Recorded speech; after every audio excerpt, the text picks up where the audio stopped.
Hello and welcome to Business on Joy News Prime. Now, job creation, industrialization, competitive partnerships are some key areas the Association of Ghana Industry seeks to focus on in 2018. This came up during the investiture of the new president, Dr. Yaw Edugye-Mfii. He also outlined new strategies the private sector will use to stay competitive and productive in 2018. Charles Aite has more in this report. Dr. Yaw Edugye-Mfii was elected last year to serve a 2-year term in office, taking over from the immediate past president, James Asare-Ajay. The AGI has so far been able to establish a joint private development investment fund with government to assist struggling private sector businesses.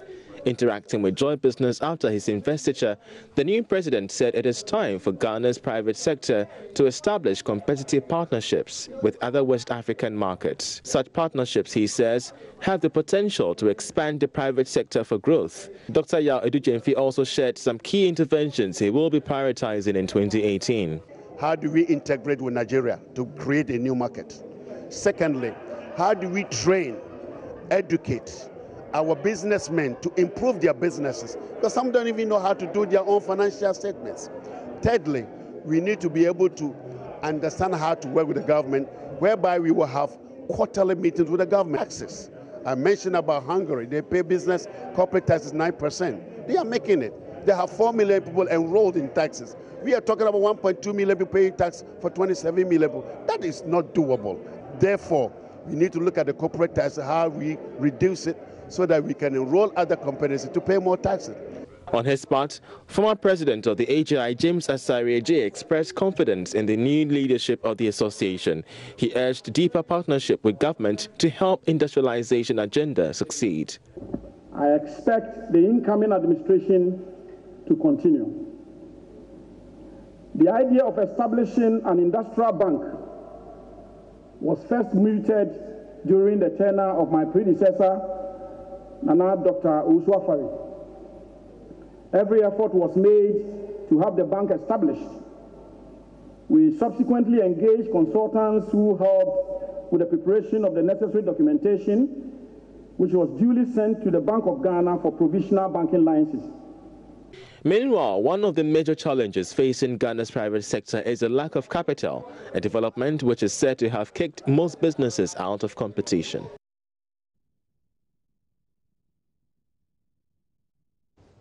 Now, government appointees and other public office holders will from next year no longer declare their assets manually. The locally developed software is currently being tested for creation of a platform to enable them to do so online. Auditor General Daniel Yaw says information provided by officials will be verified and certified through the same platform. He spoke at a meeting of the Audit Service in Kumasi. Lab FM's Benjamin Boateng reports. Mr. Domleve says concerns about verification of assets would no longer be an issue with the proposed system. He, however, anticipates difficulties in assessing liabilities for which the service may have to employ third-party agents. By 2019, we should have a platform where people can go in, declare their assets and just submit it online. And then we can follow up, do the verification and give them a certification online so that we don't have the manual process anymore. The verification is not too difficult. When we talk about assets, they are in different categories. For instance, if you say you have a car, we can see the car.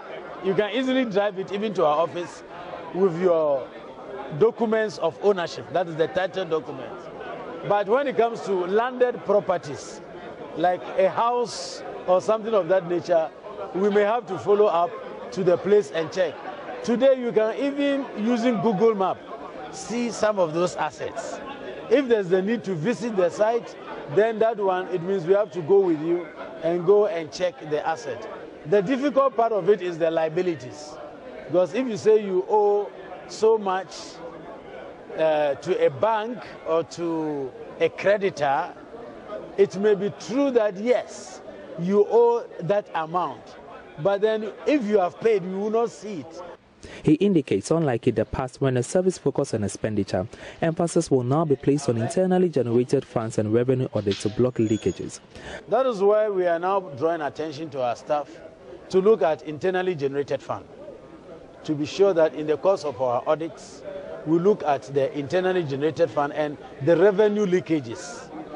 The Constitution actually mandates us that in the course of our audit, whatever a public officer should have brought into the accounts, which he didn't bring into account, we should be able to disallow and surcharge the person. So we are going to do a lot of revenue audits.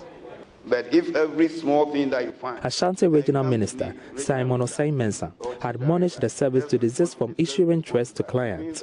He is worried government departments and agencies lack proper and updated fixed assets register. Mr. Osei-Mensah says it is only when matters are adapted that the country can identify and evaluate her assets. ...are unable to distinguish between policing and auditing. And when they go to the field, the act...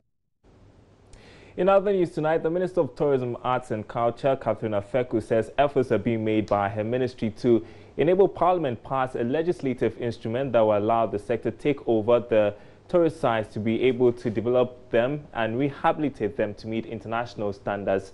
This, according to her, will boost tourism and enhance revenue generation for the sector. Tourism has continued to contribute significantly to nations' development despite the lack of focus to develop the sector. The Ghana Investment Promotion Center in its third quarter performance did not record a single investment for 2017 for the tourism sector. According to the report, more than 130 projects worth $5 billion were undertaken under the tourism sector. Unfortunately, the report says nothing was generated throughout 2017. But the sector minister, Catherine Afeku, gives some glimmer of hope. She says her outfit is currently awaiting cabinet approval to secure a legislative instrument to help transform the site to meet international standards. Just 2 days ago, a cabinet subcommittee that I'm a member, the Social Services, approved, pending the main cabinet approval, a legislative instrument that allows my ministry to take over the tourist sites in conjunction with the district and municipal assemblies where the site is and the traditional rulers, so we can retool, rehabilitate and spruce it up to international standards.